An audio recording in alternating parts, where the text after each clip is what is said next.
संजीव जी आपसे पूछ लेती हूँ, आपदा में 10 साल से घिरी रही है क्या दिल्ली? इस बार यहाँ पर एक भाई साहब ने बोला कि भाई जिस तरह के घोटाले हुए हैं इस बार जाएगी, दिल्ली से जाएगी आपकी सरकार।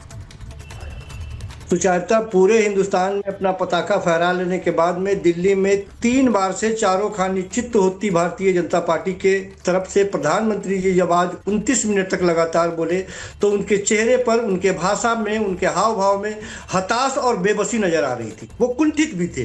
वो अरविंद केजरीवाल की उपलब्धियों के सामने कोई लंबी लकीर खींचने की बात नहीं कर रहे थे कि हमने लकीर खींच दी है। वो खुद बड़ी लकीर को छोटा लकीर बताने का प्रयास कर रहे थे। सिर्फ यूनिवर्सिटी के 4 ईंट और 4 शिलान्यास करने वो गए थे 3 यूनिवर्सिटी के। उनको पिछले 10-11 सालों में इतने यूनिवर्सिटी बना देने चाहिए थे कि अरविंद केजरीवाल का कार्यकाल छोटा दिखाई देने लगता। 10 सालों में 22,000 जो क्लासेज बनाए अरविंद केजरीवाल ने वो छोटा दिखाई देने लगता। 3 नई यूनिवर्सिटी बनाई वो छोटा दिखाई देने लगता। 11 वोकेशनल क्लासेज बनाए वो छोटा दिखाई देने लगता। और 6 यूनिवर्सिटी कैंपस बनाए वो छोटा दिखाई देने लगता। भाई 3 ईंट रख करके आप इस तरह की बातें कर रहे हैं।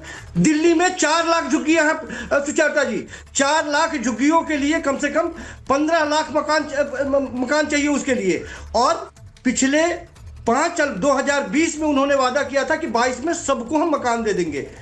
1700 मकान आज दिए और 3000 इससे पहले 4700 टोटल मकान उन्होंने दिए। और उस पर इतना बड़ा दम कि सबको दे दिए मकान। कितना झूठ बोलेंगे वो, कितना बेजा झूठ बोलेंगे। और आपदाओं की बात वो कर रहे हैं। सचमुच में भारतीय जनता पार्टी को आज समझ में नहीं आ रहा है कि भारतीय जनता पार्टी किस तरह से। मुझे तो ये लगता है संजीव जी, कौन सच बोल रहा है झूठ बोल रहा है वो जनता तय करती है। वो जनता तय करती है क्योंकि 10 साल आपकी सरकार रही, उसके बाद एक एंटी इनकम्बेंसी आपके खिलाफ भी है। लेकिन मेरा सवाल दूसरा है, आप पर तो बीजेपी एक तरफ हमला करती, दूसरी तरफ से कांग्रेस आपके खिलाफ खड़ी हुई है। किसके खिलाफ? यहाँ कोई बोल रहा है शीश महल।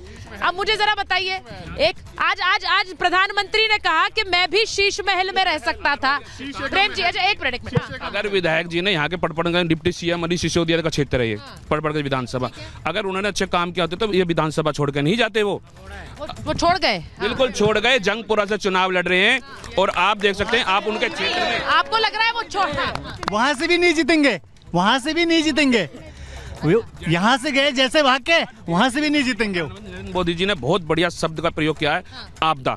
वो वाक्य में ही दिल्ली के लिए आपदा है इस टाइम, बिल्कुल इस समय पर। देखो इस बार तो हमने चुनावों में देखा है नारे किस तरह से छाए रहे हैं। प्रेम जी, हमने चुनावों में देखा नारे किस तरह से छाए रहे। एक है तो सेफ है, वहाँ बटेंगे तो कटेंगे। अब उन्होंने एक और नारा दे दिया, आपदा से घिरे हैं, आपदा। देखिए नरेंद्र मोदी जी ने आज ये भी कहा कि अन्ना जी के साथ रह करके कट्टर बेईमानों ने सत्ता हासिल कर ली।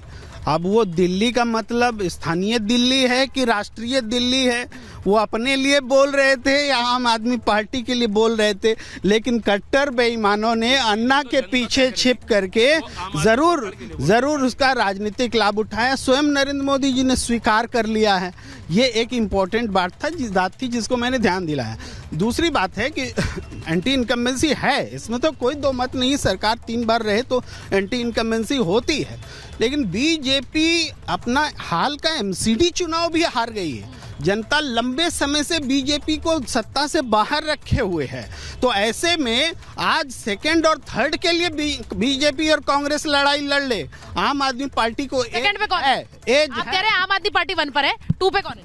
2 पर अभी कौन है? अभी हम ये कहेंगे कि जैसे दलित और मुस्लिम। नहीं, सीधे बताइए, के बोलूंगा ना। विश्लेषण बाद में, पहले बताइए विश्लेषण बाद में। भाई जनता को तो इंस्टेंट नूडल्स चाहिए, वो उनको इंस्टेंट आंसर। पूरा चुनाव कैंपेन बाकी है, इसलिए ऐसे मेरे बोलने का कोई मतलब आप कांग्रेस बोलना चाहते हैं, लेकिन आपको लग रहा है बीजेपी में कैसे? मैं ये कह रहा हूँ कि अब तक नेचुरली अभी तक बीजेपी और कांग्रेस में मुकाबला रहा है। 35% वोट बीजेपी के पास रही, इसको तो कोई नकार नहीं सकता ना। लेकिन इस बार जो बदलाव दिख रहा है, बीजेपी अपना 35% वोट बचा के नहीं रख पाई। ये बड़ा इंटरेस्टिंग है। प्रेम कुमार जी ने कहा कि नंबर 1 पर आम आदमी पार्टी है दिल्ली में, लेकिन नंबर 2 और 3 पर कौन है? मैं जरा जनता से पूछूंगी कौन है? आम आदमी पार्टी 3 नंबर पे जा रही है। 3 नंबर पे है आम आदमी पे आ रही है। 1 नंबर पार्टी के पास लोकल का एक नेता नहीं रहा, बाहर से उठा के प्रत्याशी यहाँ पे खड़ा कर दिया। ये हाल है।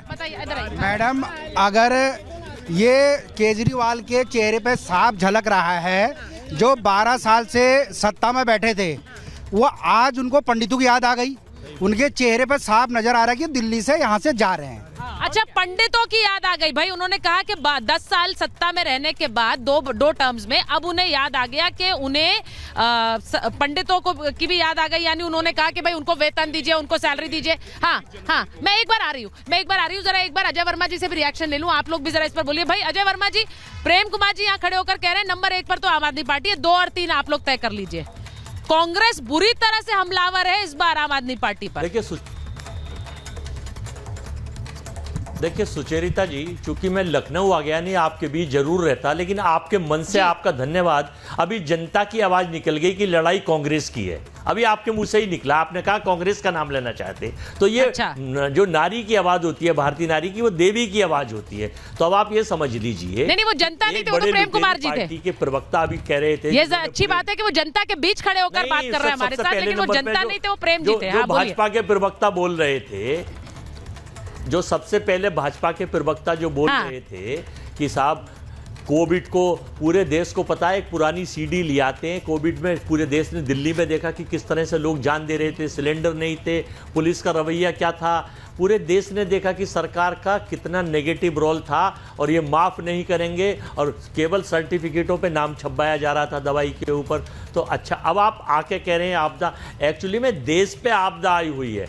बड़ी आपदा देश पे है और छोटी आपदा दिल्ली पे है। मोदी जी जो कह रहे हैं, एक बड़ी आपदा है, एक छोटी आपदा है। हाँ। इन दोनों को दिल्ली के 2 करोड़ वोटर ने समझ लिया कि एक ठगे, एक महाठग है, और ये ठगने का काम कर रहे हैं, झूठ बोल रहे हैं, जुमले दे रहे हैं। नहीं, देखिए, बड़ी आपदा आप बीजेपी को कह रहे हैं, सब जानते हैं, क्योंकि कांग्रेस के लिए बीजेपी बड़ी आपदा है।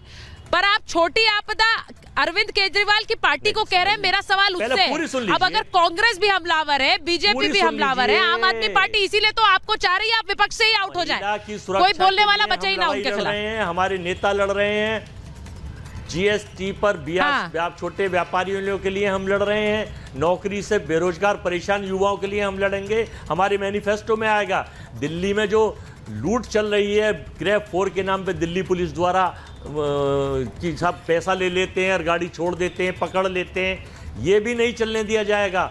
महिलाओं को सुरक्षा मिलेगी, युवाओं को रोजगार मिलेगा, दिल्ली को सड़कें मिलेंगी, वही शीला दीक्षित जी के टाइम जैसा। देखिए इंटरेस्टिंग बात यह है अजय जी, मैं जरा जनता से पूछ लेती हूँ, क्योंकि आप ये कह रहे हैं हम बीजेपी को भी हटा देंगे, हम आम आदमी पार्टी को भी हटा देंगे, लेकिन क्या कांग्रेस को कोई रेस में देख रहा है दिल्ली में? मैं ये पूछ लेती हूँ। हाँ, बताइए। वो कह रहे हैं ये 70 विधानसभा में एक हॉट सीट है। यहाँ जब भी मुकाबला हुआ है कांग्रेस और बीजेपी के में हुआ है, 2 युवा चेहरे लड़ते थे, उसमें अनिल चौधरी यहाँ से विधायक बने थे। 5 साल उन्होंने बढ़िया निरंतर काम किया।